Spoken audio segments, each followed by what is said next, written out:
Somewhere beneath the cobblestone streets of Vatican City, hidden behind walls that have stood for over 1,000 years, lies a fortress. A fortress not of soldiers or weapons, but of secrets. 53 miles of shelving, climate-controlled vaults, armed guards and biometric security that rivals any government installation on Earth. This is the Vatican Apostolic Archive, formerly known by a far more ominous name, the Secret Archives. Tonight, as you drift into the space between waking and dreams, we're going to explore the mysteries that the most powerful religious institution in human history has allegedly kept hidden from the world. Some of what you're about to hear has been verified by historians. Some remains firmly in the realm of theory and speculation, and some is so strange that it challenges everything we think we know about time, reality, and the nature of human history itself. So settle in, let the weight of the day fall away, and let me take you on a journey into the shadows of one of the oldest institutions on Earth. Part 1. The physical secrets. What is really in the vault? Let's begin with what we know for certain. The Vatican Apostolic Archive is real. It contains documents spanning over 12 centuries, from papal correspondence to trial transcripts, from diplomatic treaties to excommunication orders. Among its verified contents are letters from Mary, Queen of Scots, written just before her execution, pleading with Pope Sixtus V for intervention. There are the complete transcripts of the trials of the Knights Templar, documenting the systematic destruction of the most powerful military order in medieval Europe. There is correspondence from Michelangelo, complaining about the working conditions while painting the Sistine Chapel. And there are records of Galileo's trial, where the Church forced him to recant his belief that the Earth revolved around the Sun. But here's what makes researchers uneasy. Despite the archive being partially open to qualified scholars in 1981, vast sections remain completely off limits. The Vatican claims this is simply due to the fragility of ancient documents and the sheer volume of uncatalogued material. Critics suggest something else entirely. They believe certain documents, certain artifacts, certain objects are being deliberately concealed. And this brings us to our first mystery, the Chronovisor. In 1972, an Italian priest named Father Pellegrino Ernetti made an extraordinary claim. He stated that in the 1950s, he had been part of a secret team of scientists working within the Vatican, and together they had built a machine that could view any event in human history. They called it the Chronovisor. According to Father Ernetti, the device didn't travel through time physically. Instead, it captured the residual light and sound waves that every event leaves behind as it ripples through the fabric of space-time. Think of it like this. When you drop a stone into still water, the ripples spread outward and eventually fade. But technically, they never completely disappear. The Chronovisor, Ernetti claimed, could detect those ancient ripples and reconstruct the original event. The team allegedly included 12 scientists, among them the Nobel Prize-winning physicist Enrico Fermi, who had worked on the Manhattan Project, and Wernher von Braun, the former Nazi rocket scientist who later helped America reach the moon. Whether these men actually participated has never been verified. Both were dead by the time Ernetti went public with his claims. But what did Father Ernetti say they witnessed? He claimed the team used the Chronovisor to observe the destruction of Sodom and Gomorrah. They watched speeches delivered in the Roman Senate. They witnessed Napoleon in his private chambers. But most significantly, Father Ernetti claimed they observed the crucifixion of Jesus Christ. As proof, he released a photograph. The image showed a face, a man's face twisted in agony, wearing what appeared to be a crown of thorns. Ernetti claimed this was an actual image of Christ, captured through the Chronovisor during the crucifixion.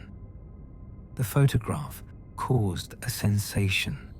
Religious believers were divided between wonder and skepticism.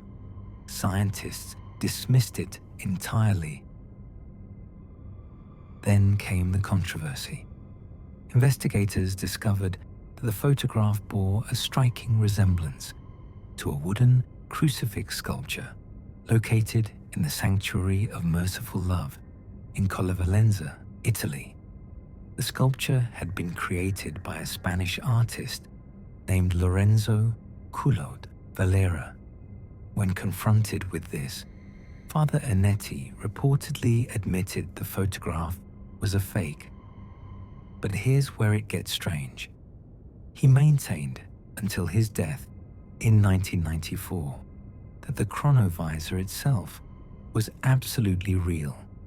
He said he had faked the photograph because the Vatican had forbidden him from releasing actual images from the device. The fake, he claimed, was meant to give people a sense of what they had truly witnessed, without breaking his oath of secrecy. On his deathbed, Father Ernetti reportedly confirmed once again that the machine existed, that it worked, and that the Vatican had ordered it dismantled because the knowledge it could provide was too dangerous for humanity. According to some accounts, he also suggested that the components were not destroyed, but rather stored somewhere within the Vatican. The Church has never officially commented on the Chronovisor claims. Now let us descend deeper into the shadows with our next alleged artifact, the Grand Grimoire. Throughout history, various texts have been called grimoires, books of magic containing spells, rituals, and instructions for summoning spirits. But the Grand Grimoire, sometimes called the Red Dragon, is said to be the most powerful and dangerous of them all. Legend holds that it was written in the 16th century, possibly by a figure named Honorius of Thebes, and that it contains the precise ritual for summoning Lucifer himself. The conspiracy theory suggests that the Vatican acquired this text centuries ago, not to destroy it, but to study it, and perhaps, some whisper, to use it. Those who believe this theory point to the Church's complex relationship with demonology. After all, the Vatican maintains trained exorcists to this day. They acknowledge the existence of demons as part of Catholic doctrine. Would it not make sense, believers argue, for them to possess the most comprehensive texts on the subject. Skeptics counter that copies of the Grand Grimoire are actually widely available. It has been published multiple times since the 19th century, but true believers suggest those public versions are incomplete, deliberately edited to remove the most dangerous passages. The real text, the complete text, they claim, remains locked away in the Vatican vaults. And now we arrive at perhaps the most contemporary mystery of all, the Vatican and non-human intelligence. In 2023, a former United States intelligence officer named David Grush testified before Congress under oath. He claimed that the American government possessed crashed spacecraft of non-human origin, and that programs existed to reverse engineer this technology. But buried within his extensive claims was a detail that many overlooked. Grush alleged that the Vatican had been involved in concealing evidence of extraterrestrial contact since the 1930s. According to Grush, in 1933, during the reign of Italian dictator Benito Mussolini, a craft of unknown origin crashed near Milan. The fascist government recovered the object and kept it hidden. Pope Pius XII, who had extensive connections to the Italian government, allegedly knew of this recovery. After World War II, Grush claims the Vatican helped facilitate the transfer of this craft and related materials to the United States. This would mean the Catholic Church has possessed knowledge of non-human intelligence for over 90 years. The implications are staggering. How would confirmed extraterrestrial life affect religious doctrine? How would it change humanity's understanding of its place in the cosmos? Perhaps, some theorize, this is precisely why such information would be suppressed. Interestingly, the Vatican has taken steps in recent decades to appear more open to the possibility of extraterrestrial life. The Vatican Observatory, one of the oldest astronomical research institutions in the world, has hosted conferences on astrobiology. Vatican astronomers have stated publicly that belief in extraterrestrial life does not contradict Catholic faith. Some see this as genuine scientific openness. Others see it as preparation, a slow conditioning of the faithful for a revelation that may one day be impossible to contain.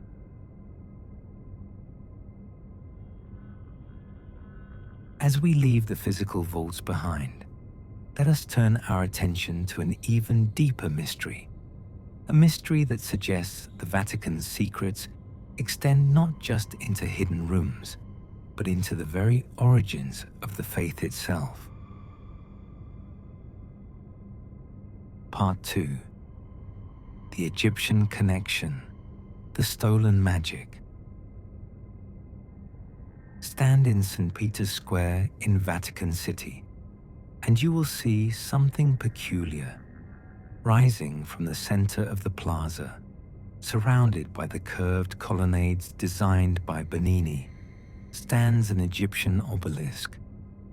It is over 80 feet tall, carved from a single piece of red granite, and it is approximately 3,300 years old.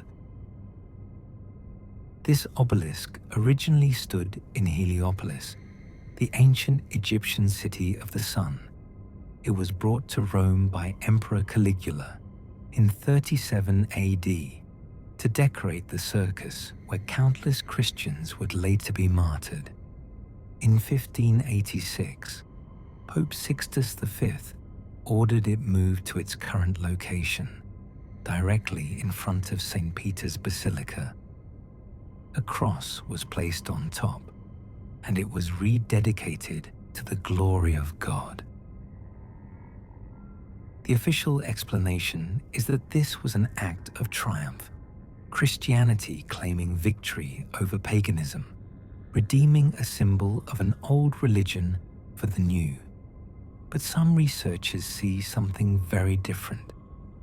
They see evidence of a profound connection between ancient Egyptian spirituality and the foundations of Christianity, a connection, they argue, that the Church has spent 2,000 years trying to hide. The theory goes something like this. When Christianity emerged in the first centuries of the Common Era, it did not destroy the old religions of Egypt and the Mediterranean. Instead, it absorbed them. Symbols, rituals, and even stories were taken from older traditions and repackaged in a new form. The Vatican, according to this theory, knows this, and they have worked for centuries to suppress any evidence that might reveal these origins. Consider the parallels that some researchers have drawn between Christ and the Egyptian god Horus. Horus was born to the goddess Isis after his father Osiris was killed and resurrected. Some versions of the myth describe a miraculous conception. Horus battled the forces of darkness, represented by his uncle Set. He was associated with light, with the rising sun, with triumph over death. Early Christian iconography sometimes shows Mary and the infant Jesus in poses remarkably similar to ancient Egyptian depictions of Isis nursing the infant Horus. Now, mainstream historians dispute many of these claimed parallels. They point out that the details often don't match as closely as proponents suggest. The similarities, they argue, are superficial or reflect common mythological patterns found across many cultures.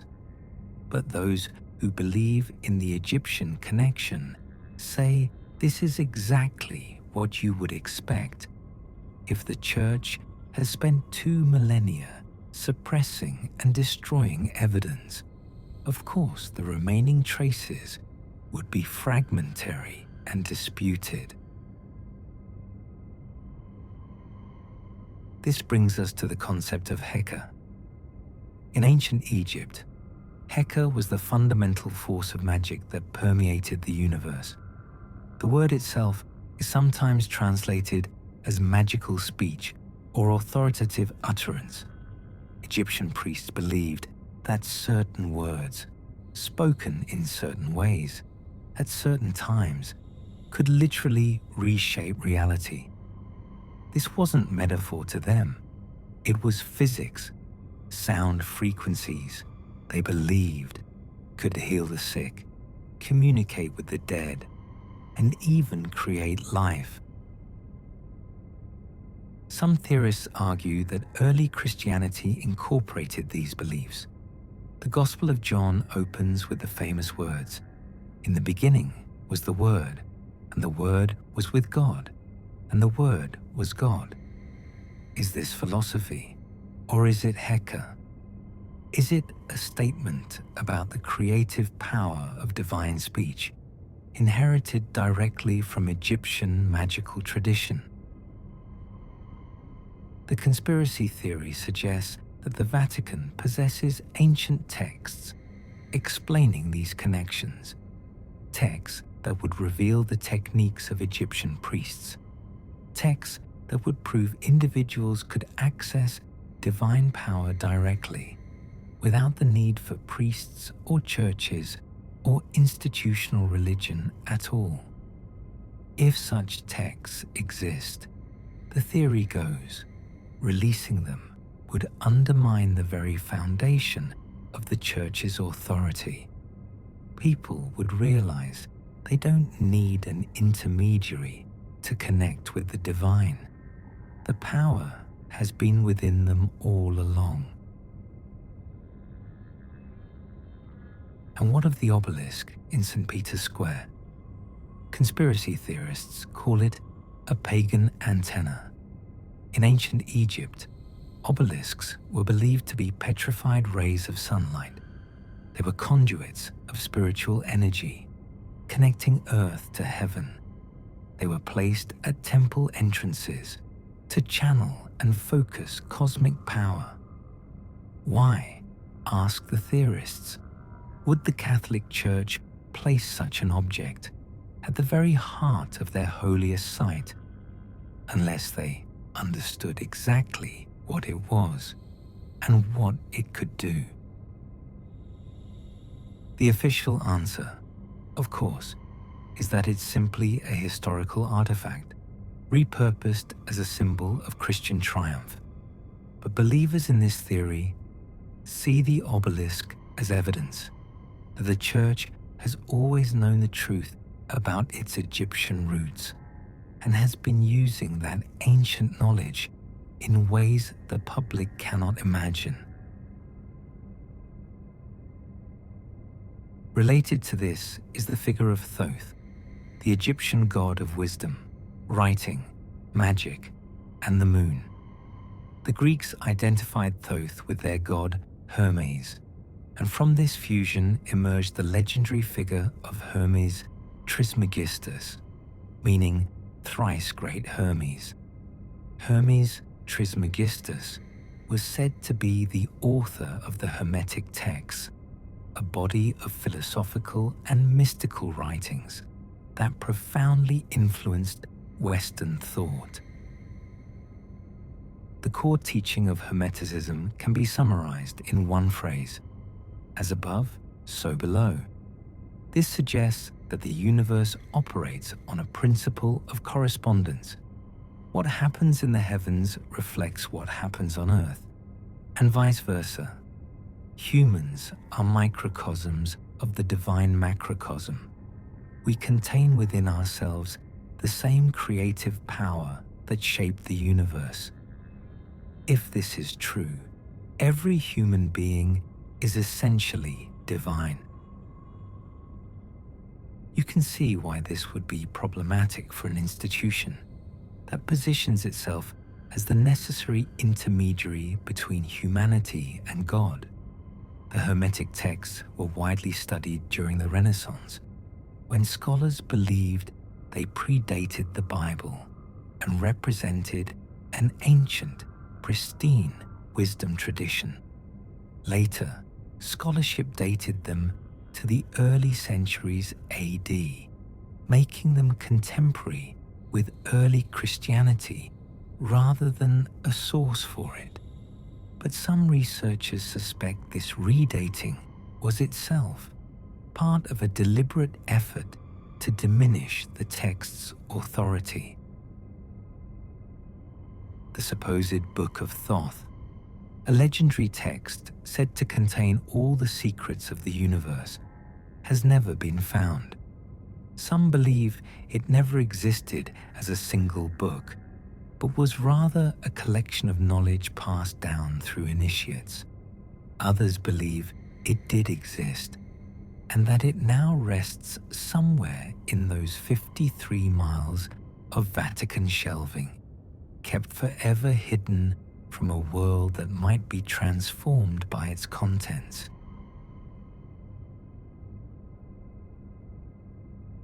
Let us pause here for a moment. Let the weight of these ideas settle. Feel your body relaxing, your breathing slowing.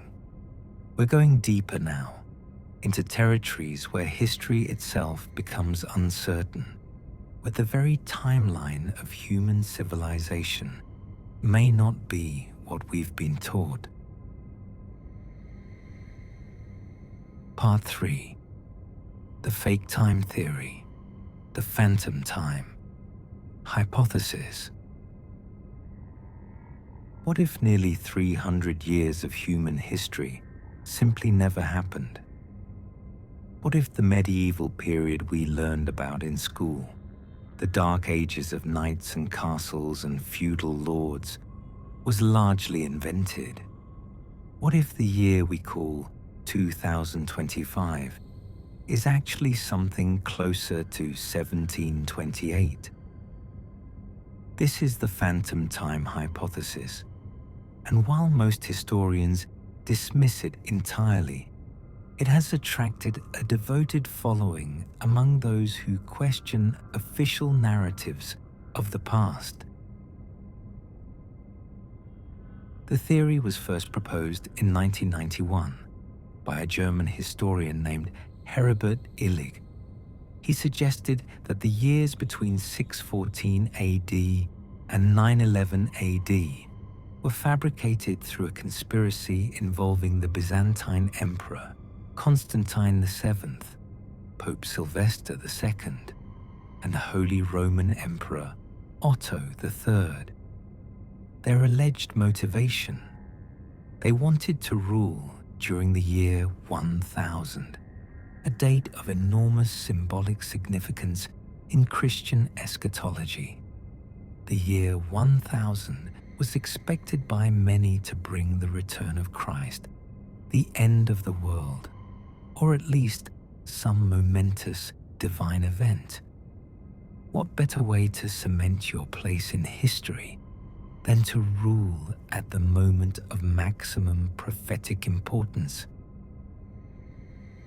According to Illig, the conspirators inserted 297 fake years into the calendar. They invented historical events, forged documents, created fictional rulers. The entire reign of Charlemagne, one of the most celebrated figures of the medieval period, may never have occurred.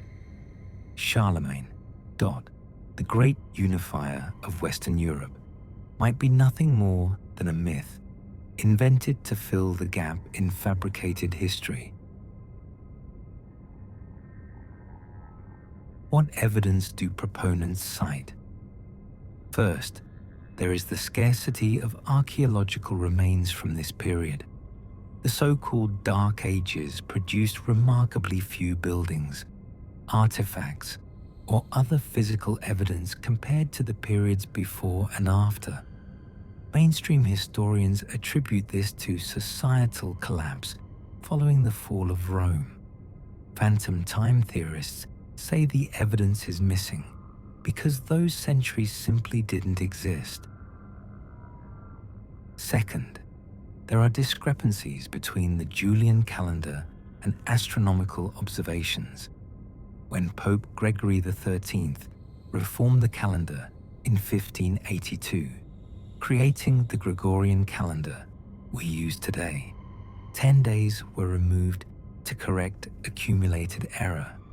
But Illig calculated that if the Julian calendar had really been in use since 45 BC, 13 days should have needed correction, not 10. Where did those 3 days go? Perhaps, he suggests, because those centuries of accumulated error never actually occurred. Third, there is the peculiar figure of Pope Sylvester II himself. Born Gerbert of Aurillac, he was one of the most learned men of his age. He studied in Islamic Spain, introduced Arabic numerals to Christian Europe, built astronomical instruments, and was rumored to practice sorcery. Legends from the period claim he possessed a bronze head that could answer any question posed to it. Was this simply medieval superstition, or did Gerbert possess knowledge and technologies that shouldn't have existed in what we call the 10th century? If the phantom time hypothesis is correct, Gerbert may have lived much later than official history claims, when such knowledge would be less anomalous. Now, mainstream historians have thoroughly rebutted the phantom time hypothesis. They point to astronomical records from China, Islamic civilization, and Byzantium that independently confirm dates during the disputed period. Tree ring dating, or dendrochronology, provides an unbroken record that contradicts the theory. The elaborate forgery required would have been virtually impossible to coordinate across multiple hostile civilizations that had no reason to cooperate. And yet, the theory persists, perhaps because it speaks to a deeper unease about how we know what we know. History is written by the victors, as the saying goes, and for 1,000 years, few institutions had more power to shape historical narratives than the Catholic Church. Documents were preserved in monasteries. Monks were the primary copyists of ancient texts. What was preserved, what was edited, what was destroyed, all of this passed through ecclesiastical hands. If there were secrets to hide, whether about fake time or anything else, the Church had both the means and the opportunity. The calendar change of 1582 remains a focal point for those suspicious of official history, when Pope Gregory decreed that October 4th would be immediately followed by October 15th, erasing 10 days from existence. Riots broke out in some areas. People felt their lives had been stolen. Protestant countries refused to adopt the new calendar for centuries, suspicious of papal manipulation. England didn't switch until 1752, nearly 200 years later.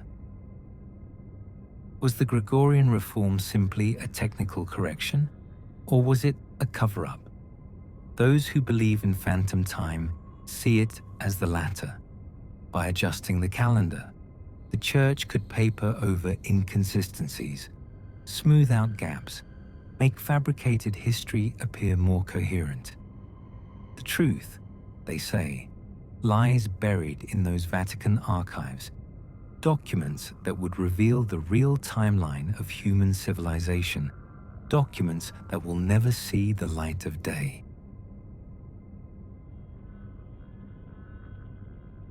We're drifting now through layers of mystery, from physical objects hidden in vaults, to stolen spiritual traditions, to the very fabric of time itself. But our journey isn't complete. Let us turn now to those who claim to have been inside, those who say they've seen the machinery of secrecy from within. Part 4. The Insider Confessions. Voices from within the walls.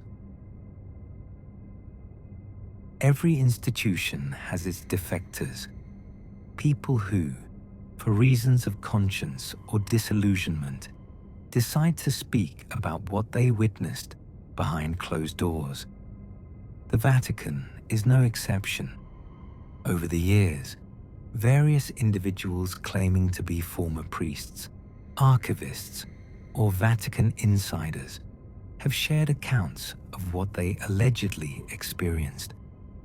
Their stories cannot be independently verified.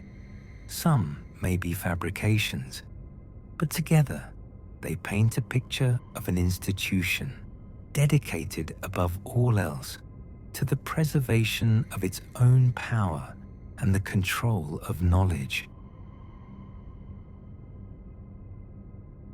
One recurring theme in these accounts is what might be called the school of forgetting. Those who enter seminary, who train to become priests, undergo years of intensive education.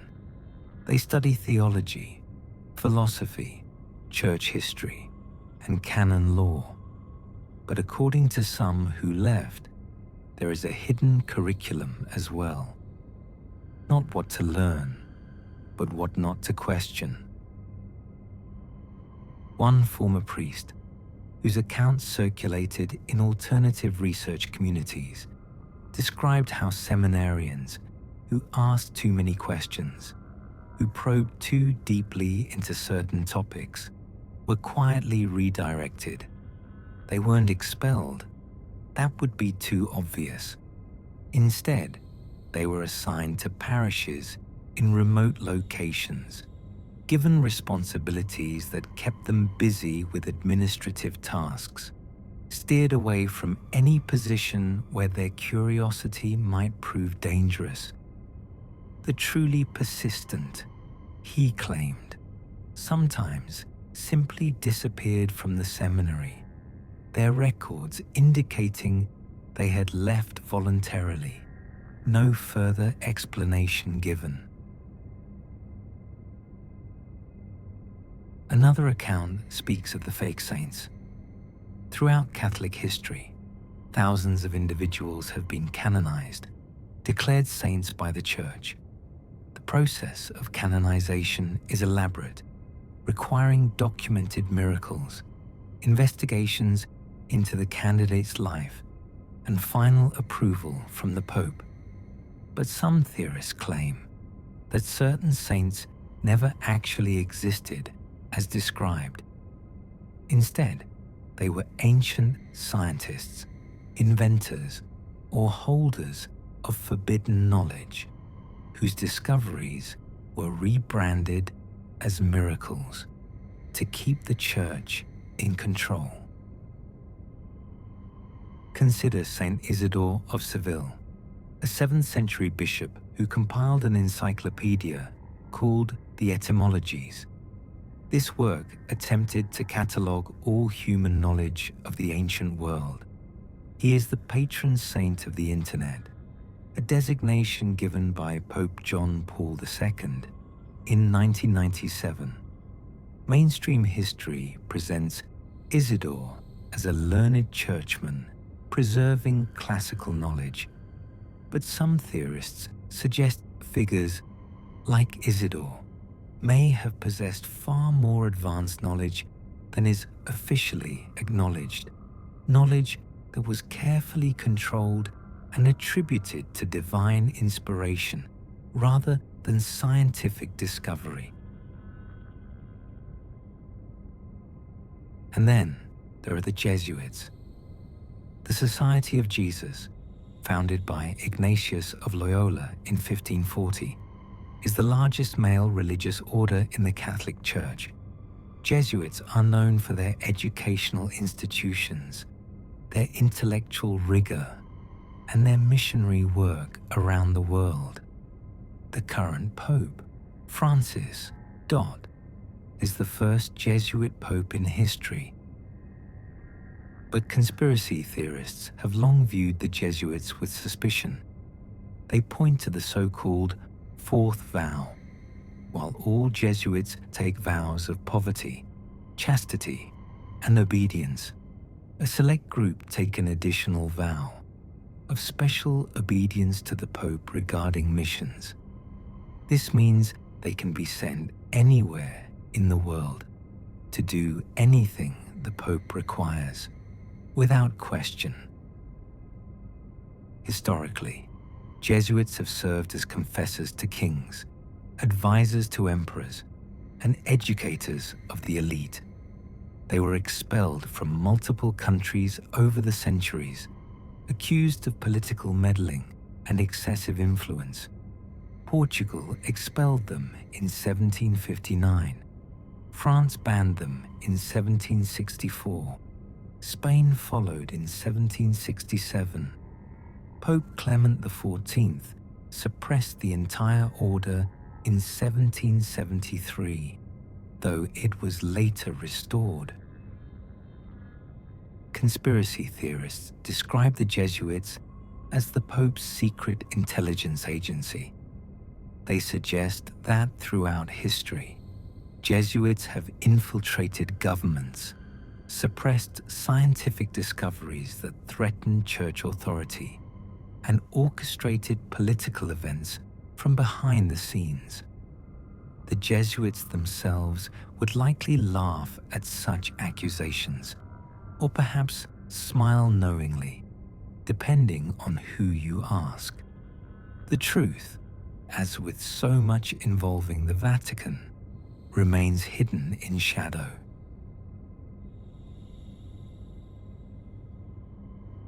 We come now to our final chapter, perhaps the most significant of all, because while hidden devices and stolen magic and phantom time are fascinating mysteries, nothing touches more lives than the question of what was removed from the book that billions consider the Word of God. Part 5. Banned Books and the Bible. The texts they don't want you to read. The Bible as we know it today is not the Bible of the early Christians. This is not conspiracy theory. This is documented historical fact. For the first several centuries of Christian history, there was no agreed-upon canon. Different communities used different texts. Books that are now considered scripture were once disputed. Books that are now considered heretical were once read in churches. The process by which certain texts were included and others excluded was messy, political, and stretched over centuries. The question that haunts alternative researchers is simple. Why were certain texts excluded? The official explanation involves theological considerations, questions of apostolic authority, consistency with established doctrine. But what if the real reason was more practical? What if certain texts were banned because they contained information that threatened the emerging power structure of the Church? Consider the Book of Enoch. This ancient text tells the story of Enoch, a pre-flood patriarch who was taken up to heaven without dying. In the book, Enoch describes his journeys through the celestial realms. He encounters angels, witnesses the workings of the cosmos, and learns secrets about the nature of reality. Most controversially, the Book of Enoch describes in detail the Watchers, angels who descended to earth, took human wives, and produced offspring called the Nephilim, giants who walked the earth before the flood. The Book of Enoch was highly regarded by early Christians. It is quoted directly in the New Testament epistle of Jude. Early church fathers like Tertullian considered it scripture, yet it was ultimately excluded from the biblical canon. Today, only the Ethiopian Orthodox Church includes it in their Bible. Why was it removed? Officially, because of concerns about its origins and theological content. But some researchers suggest the real reason is that the Book of Enoch describes too much. Its detailed cosmology, its star maps, its descriptions of heavenly machinery, all of this was dangerous. If people could read Enoch's direct revelations about the cosmos, they might not need priests to interpret divine will for them. Then there are the Gnostic Gospels. In 1945, near the Egyptian town of Nag Hammadi, a peasant named Muhammad Ali discovered a collection of ancient texts buried in a sealed jar. These texts, dating to the 3rd and 4th centuries, included gospels and teachings that had been lost for over 1,000 years. They represented the Gnostic tradition of early Christianity, a tradition that the Orthodox Church had worked hard to eliminate. The Gospel of Thomas is perhaps the most famous of these texts. Unlike the four canonical Gospels, Thomas contains no narrative of Jesus' life. Instead, it presents 114 sayings attributed to Jesus, introduced simply with the phrase Jesus said. Many of these sayings parallel those found in Matthew, Mark, Dot, and Luke, but some are dramatically different. Saying 3 of Thomas reads, "The kingdom is inside of you, and it is outside of you. When you come to know yourselves, then you will become known, and you will realize that it is you who are the sons of the living Father. But if you will not know yourselves, you dwell in poverty, and it is you who are that poverty." This is revolutionary theology. It suggests that the divine kingdom is not a distant heaven to be reached after death, accessible only through church sacraments. It is here, now, within each person. Salvation comes not from faith in institutions, but from self-knowledge, from recognizing the divine spark within.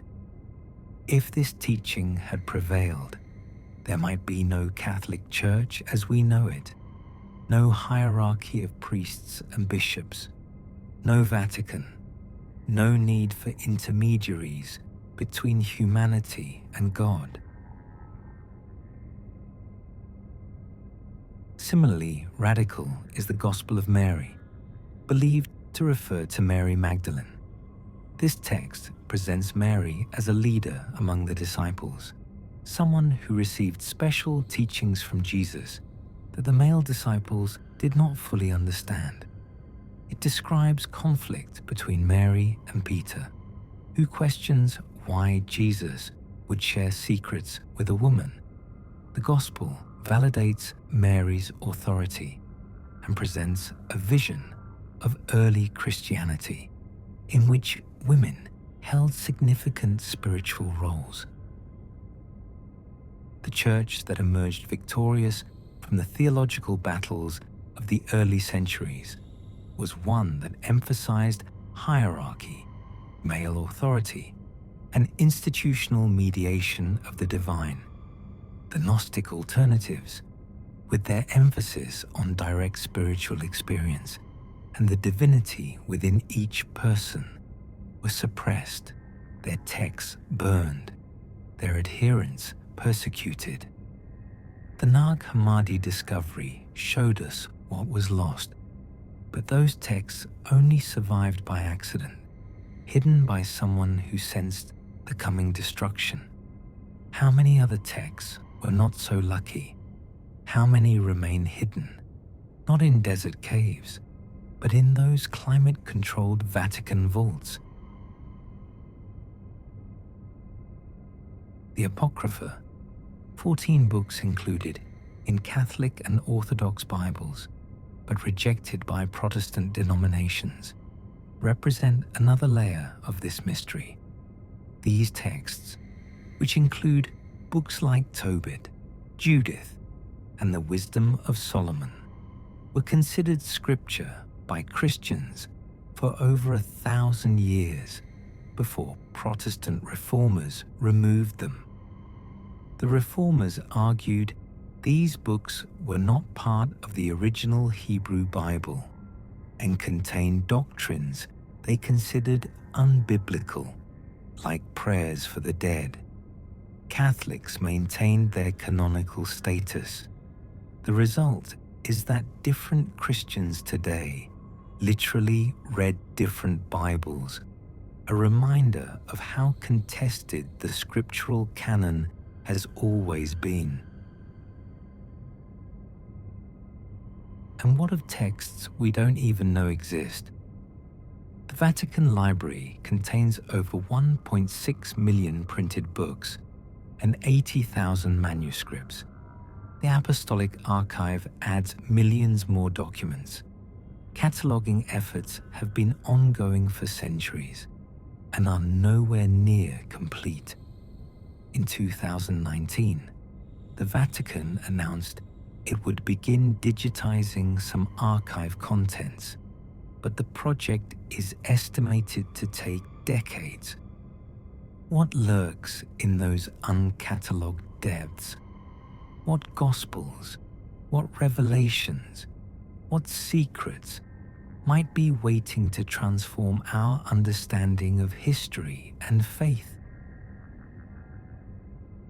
Some researchers believe the Vatican possesses the Q source, a hypothetical document that scholars believe Matthew and Luke drew upon when writing their Gospels. If Q exists, it would be among the oldest witnesses to Jesus' teachings. Others speculate about lost letters of Paul, complete versions of texts we only have in fragments, or records of early Christian communities whose beliefs differed radically from what became orthodoxy. The Vatican's response to such speculation is consistent. The archives are open to qualified scholars. Nothing is being hidden. Conspiracy theories are fantasies. And perhaps they're right.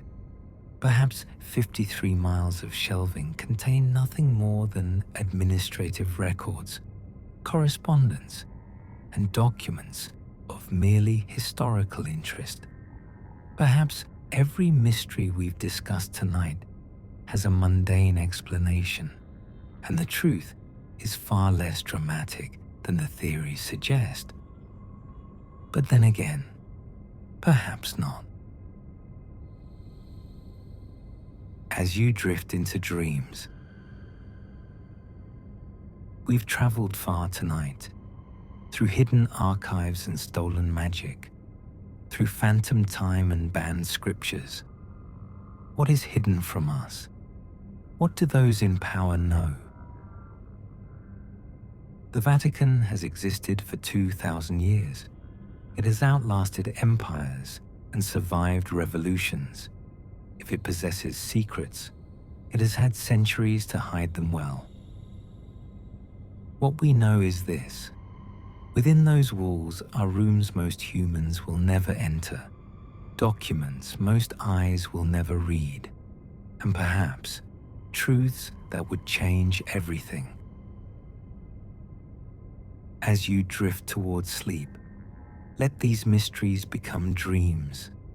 Tonight, anything is possible. Sleep now. May your dreams take you places even the Vatican's secrets cannot reach. This has been Mysteries with MK. Until next time, never stop seeking the truth.